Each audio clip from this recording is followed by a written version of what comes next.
Bonjour les gens, nouvel épisode de Happy Healthy Me. Je crois que ça fait bien depuis peut-être septembre que je n'en ai pas tourné. La dernière fois je devais vous parler je pense de mon jeûne et depuis j'ai laissé un petit peu cette rubrique vidéo se décomposer. J'ai plein de choses à vous raconter parce que ce type de vidéo, celle que j'appelle Happy Healthy Me, va sans doute prendre un nouveau tournant en 2016 parce qu'il y sera beaucoup moins question de minceur que de mode de vie, puisque j'ai décidé de m'intéresser un petit peu plus à la simplicité volontaire, à la décroissance, au zéro déchet, au fait maison, au mode de vie vegan, etc., etc. Donc je vais essayer de structurer un petit peu ma pensée dans cette vidéo. Donc je vais peut-être vous sembler moins spontanée parce qu'en fait j'ai pris des notes mais je me suis dit que si je ne faisais pas ça, ça allait durer des plombes, donc il valait mieux essayer de vous proposer une analyse de ce que j'ai déjà mis en place dans ma vie, de ce que j'ai envie de mettre en place, de quelles sont mes pistes d'amélioration, mes pistes de réflexion et puis tout ça quoi, voilà. Donc cette vidéo sera sans doute beaucoup plus longue que les autres. Si vous avez envie de zapper certaines parties, si vous avez envie de ne pas la regarder, si vous avez envie de prendre un goût de thé et un thé en même temps, faites-vous plaisir. Je reviens simplement sur la partie minceur parce que il se trouve que j'ai un parcours assez chaotique de ce côté-là. Je vous en ai parlé déjà plusieurs fois en vidéo. Et depuis quelques temps, eh bien, je m'incie tout simplement parce qu'au mois de novembre, j'ai eu un souci de santé, un de plus dans la liste de tous ceux que j'ai eu en 2015, mais qui a directement impacté en fait sur mon estomac puisque je n'étais plus capable de manger certains aliments tellement ça devenait douloureux. J'ai donc dû revoir complètement ma façon de m'alimenter, en tout cas pendant un bon moment, et ça a eu, malgré toutes les douleurs, eu pour conséquence très positive que j'ai minci, donc j'en suis heureuse. C'était vraiment... Ça aurait pu être sous la contrainte si j'avais dû faire un régime, si on m'avait imposé un rééquilibrage, etc. J'ai toujours été très très rebelle à ça parce que voilà, j'ai un passif assez lourd et je ne crois plus en beaucoup de choses de ce côté-là. Mais le fait est que à partir du moment où j'ai commencé à véritablement écouter les signaux de mon corps, les choses se sont mises en place, ça a bougé pour moi de ce côté-là et franchement j'en suis ravie, ça me fait un bien fou. Voilà, donc je voulais juste vous dire ça. J'ai pas de méthode miracle, simplement mon expérience de vie fait que je sais aujourd'hui que travailler sur le corps sans passer par la tête, ça ne sert pas à grand chose, que si on ne gère pas le cœur, l'émotionnel, si on ne va pas conclure certains chapitres de nos passés pour justement changer de bouquin, on part sur, à mon avis, une terre qui n'est pas saine et du coup voilà, il y a des hauts, des bas, enfin voilà, j'ai traversé ça moi-même pendant des années, donc je ne peux que vous inciter à vous aimer, à vous estimer et je vous assure que le reste suivra, vraiment. Donc pour cette vidéo qui ne parlera donc pas ni de régime, ni de minceur, ni de rééquilibrage, ni d'hygiène de vie et en même temps un petit peu, j'ai envie maintenant de vous parler de mon mode de vie, de ce que j'ai envie de mettre en place. Pour ça, j'ai un petit peu prévu 4 grands chapitres, je m'en réfère à mes notes. J'ai prévu de vous parler de mes pistes, c'est-à-dire d'où je veux aller en fait, vers quelle direction je veux prendre. Forcément d'où je pars, qu'est-ce qui fait qu'à l'heure actuelle ma vie ressemble plus ou moins à mon objectif final. Mes outils également, ce que je compte faire pour y parvenir et ce que j'ai pu déjà faire en janvier, puisque tout ça en fait là on est fin janvier mais moi j'ai commencé à mettre des changements en place dans ma vie depuis donc fin décembre, donc il y a déjà des choses qui se sont répercutées. Alors mes pistes, où je veux aller? Déjà je veux aller vers de plus en plus de végétal. Je suis végétarienne depuis presque 10 ans maintenant, à tendance végétalienne par période, mais sans jamais totalement l'être, Je ne pense pas l'être un jour pour une raison toute simple, c'est que j'ai des poules et que je ne vois pas d'inconvénient personnellement à utiliser leurs œufs, même si je comprends tout à fait que ce n'est pas à la portée de tout le monde et que du coup mieux vaut les supprimer complètement et avoir ce discours-là, parce que pour les abolitionnistes, pardon, ça reste de l'exploitation, je l'entends, mais pour l'instant, ça ne me pose pas de soucis. Donc voilà, je vais tendre vers une alimentation de plus en plus végétalienne. Pour moi, ça veut dire cuisiner plus, ça veut dire essayer de trouver des alternatives à tous ces produits que je peux acheter et qui ne le sont pas. Je pense notamment aux gâteaux, aux biscuits, etc. Parce que, par exemple, pour ce qui est des produits laitiers, je ne consomme plus de lait, je ne consomme plus de yaourt en tant que tel. Par contre, eh bien, il y en a dans certains produits que je peux acheter. Donc voilà, je voudrais tendre vers plus de végétal. Je ne vais pas dire que je vais devenir végétalienne, ni même que je vais devenir végane, parce que j'aimerais aussi que ça impacte mon mode de vie au niveau du cruelty free. Mais c'est ce vers quoi je tends, en tout cas, éthiquement parlant, parce que je le fais avant tout par éthique pour les animaux, avec toutes les conséquences positives que l'on sait que cela a sur les autres êtres humains, sur l'environnement, sur la terre, sur notre santé, etc. Je voudrais également du coup mettre plus de simplicité dans ma vie. Ce que j'appelle la simplicité, c'est le mouvement simplicité volontaire dont vous avez sans doute entendu parler, je pense, si vous vous y intéressez un petit peu en tout cas. Il s'agit de vivre d'une façon plus simple, là aussi pour économiser les ressources. Pour ma part, pour me sentir plus alignée avec mon mode de vie et mes convictions. Ça veut dire aussi privilégier la qualité à la quantité, donc chasse au marketing, chasse à la pub, chasse à toutes ces pressions qui font qu'on va vouloir telle marque, qu'on va vouloir ressembler aux autres, etc. Quelque part, c'est reprendre aussi son individualité. Donc, selon les personnes, vous y mettrez une charge plus ou moins importante, mais voilà, j'aimerais avoir un mode de vie plus simple. Et j'ai commencé et franchement ça fait du bien.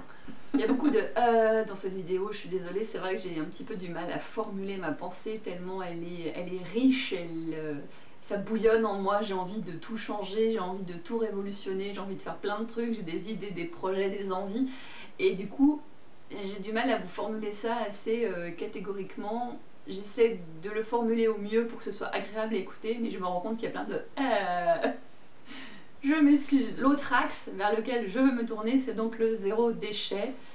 Je viens de terminer la lecture de Zéro déchet de Bea Johnson. Moi j'ai connu ça d'abord sur plusieurs vidéos, plusieurs personnes que je peux suivre avant de lire son ouvrage. Avant elle, j'ai lu Dominique Laureau, j'ai lu Marie Kondo, notamment pour tout ce qui est désencombrement dans une maison. Et c'est l'étape suivante. Là encore, j'en arrive à mes propres contradictions, mes propres limites. En lisant son livre, plusieurs fois, je me suis sourise à me dire « Ah ouais, mais non, ça va pas être possible ». Et j'avais le même genre de raisonnement par rapport au végétarisme, j'avais le même genre de raisonnement par rapport au végétalisme. Je sais aujourd'hui que ma pensée évolue, que ma personnalité et ma personne évoluent, donc pourquoi pas. Mais dans l'immédiat, ce sera à mon niveau comme je le ressens.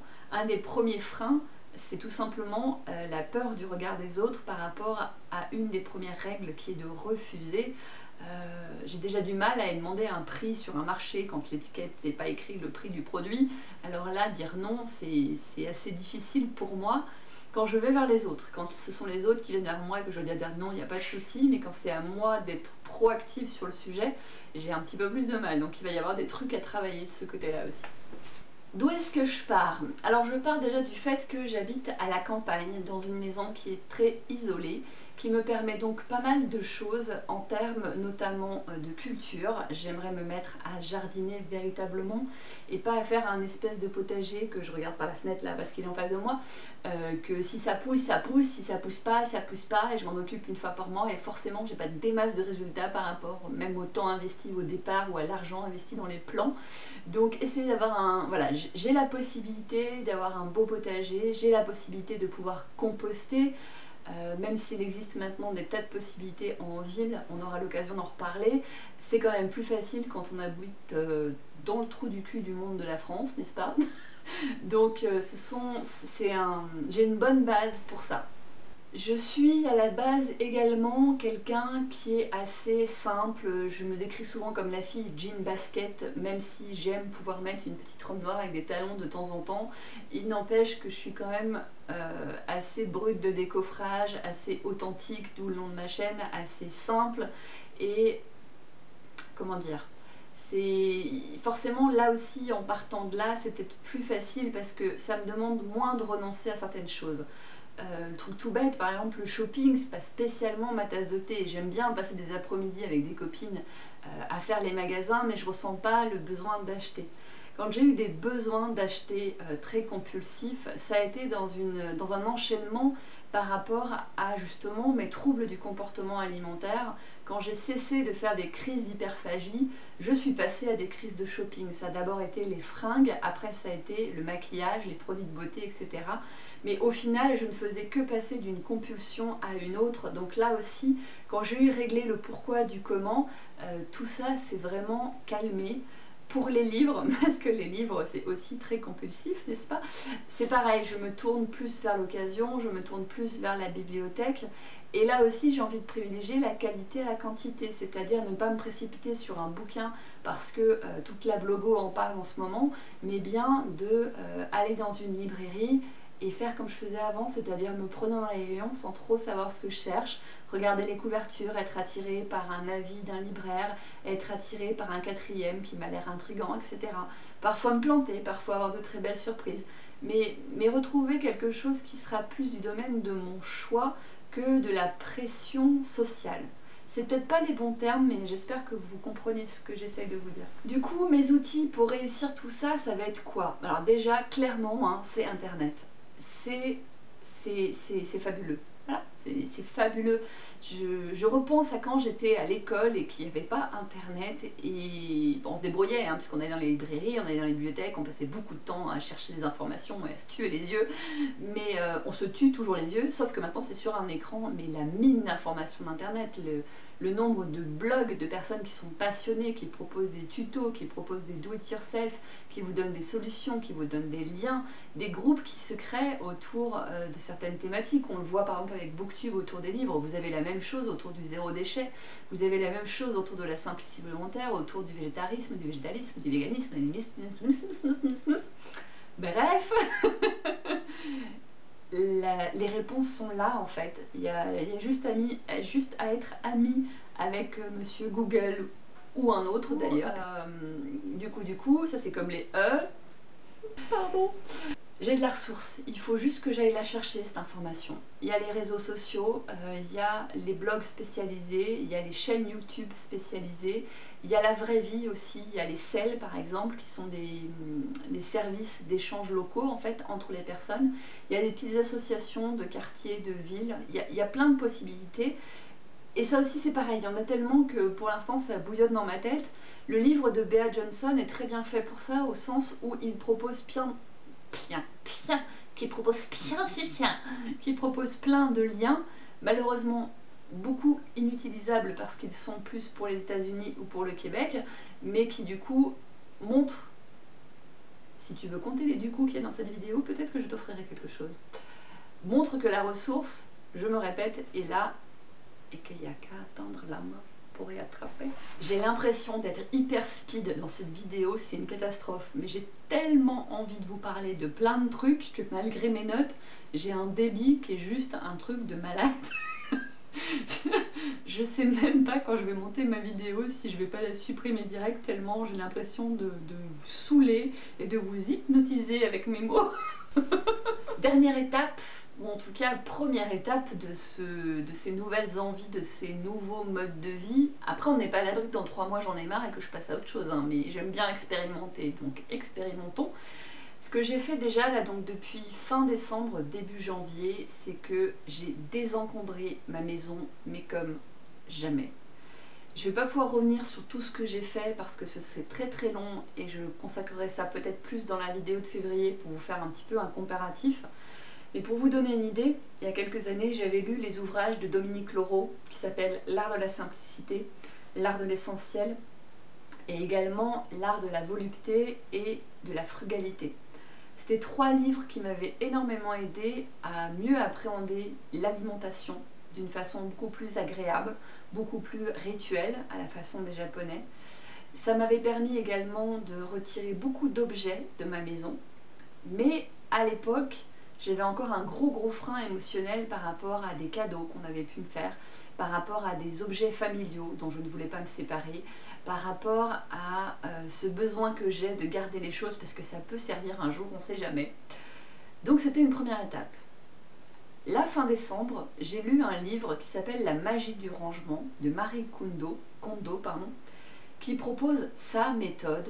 Alors, outre le fait qu'elle fait bien sa pub dans son bouquin et que ça m'a un peu gavé, elle y évoque un point qui a été super intéressant pour moi. C'est qu'elle explique qu'une fois qu'on a fait un premier tri avec ce côté est-ce que ça m'est utile, elle privilégie en fait la question est-ce que cet objet me met en joie.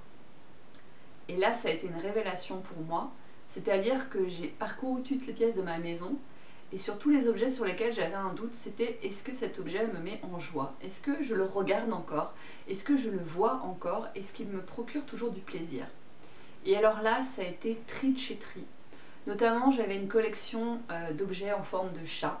J'ai réalisé que ça faisait des années qu'elle était posée sur l'étagère de ma chambre et qu'en fait, je ne la regardais plus. J'ai gardé 2 statuettes. J'avais la même chose avec d'autres objets, j'avais la même chose avec des peluches notamment. J'avais fait un premier tri il y a 2 ans de ça où j'avais donné un carton de peluche, il m'en restait 4. Aujourd'hui il reste 2 valises. J'ai tout donné. J'ai donné soit à Emmaüs, soit à d'autres associations. J'ai donné également à une famille, grâce à quelqu'un de ma famille, à une autre famille qui a beaucoup d'enfants et de petits-enfants qui pouvaient être intéressés.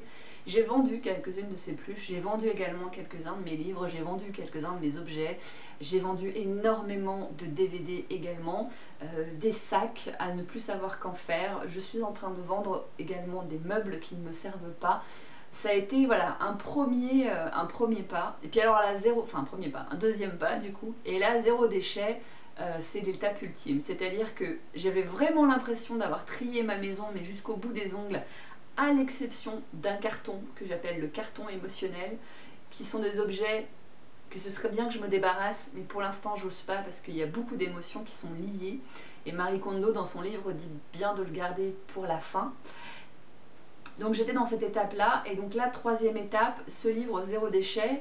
Et j'ai l'impression que je peux refaire chacune de mes pièces et de repérer de nouveaux trucs qui, au final, ne me servent pas ou peuvent être recyclés. Je me suis donc lancée dans la rénovation de mon bureau que je ne pouvais plus voir en peinture. Je me suis lancée dans la peinture de certains objets parce que, pareil, je ne pouvais plus les voir en l'état et en même temps, c'était toujours utile. Donc, je les recycle, je les réutilise. Voilà, c'est tout ça qui est en train de changer pour moi en ce moment et je vous disais que ça faisait du bien parce qu'en fait déjà ma maison s'allège et je m'allège aussi énormément. C'est peut-être tout bête hein, mais avoir de la place, avoir de l'espace, ça me fait un bien fou. Et je ne veux pas vous dire n'importe quoi, je ne veux pas vous faire croire que parce que vous allez jeter 30 kilos de trucs, vous allez perdre 30 kilos d'un coup, mais le fait est que ma période d'amincissement durable depuis de très nombreuses années, au-delà de mon souci de santé, correspond à cet allègement de ma maison, de mon environnement. Et par rapport à ce en quoi je crois, au niveau de la circulation des énergies, etc., pour moi, il y a forcément corrélation.